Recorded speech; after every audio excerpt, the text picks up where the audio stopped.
In 1923, Adolf Hitler led a coup against the German government that ended up being called the Beer Hall Putsch. He was tried and convicted for this, became a felon, which he claimed was a political move from the Socialist Democrats, and he started a campaign about how he was for the working German and how educators were poisoning German minds against Germany and that he was going to make Germany great again. And he became chancellor on January 30th of 1933. He promptly forgave all the people who participated in his Beer Hall Putsch, giving them medals of honor, and then started prosecuting, persecuting, and killing all of the law enforcement who resisted his coup. By April 7th of 1933, he passed what was called the Law for the Restoration of Public Service, which rolled back work protections, allowing all public service to discriminate against women and people of color, and only people who were of Aryan descent who pledged loyalty to Hitler could work in public service. Now, he was able to control the government by making oligarchs part of his head of government, and he demonized minorities, saying it's us versus them. He chose the Jews because they were a relatively small minority, and the LGBTQ community, which was thriving in Germany in the 1920s,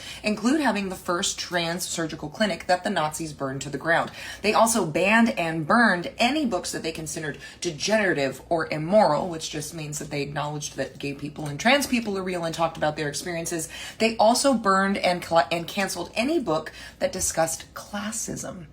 Within the first year, he was able to roll back civil liberties basically entirely. And because he felt that manhood was under attack from these independent German women, protections for women were rolled back in the public sphere, especially reproductive rights, and doctors who administered abortions could get the death penalty. Women were told your life is your country, your family, and your home. And very shortly after that, laws were passed to restrict women to simply life in the home, because obviously men don't want to compete against women in the public sphere. And members of the LGBTQ community, in addition to being demonized the same way that the Jews were packed up and shipped to concentration camps, especially gay men, since it was thought that lesbians could be forced to reproduce.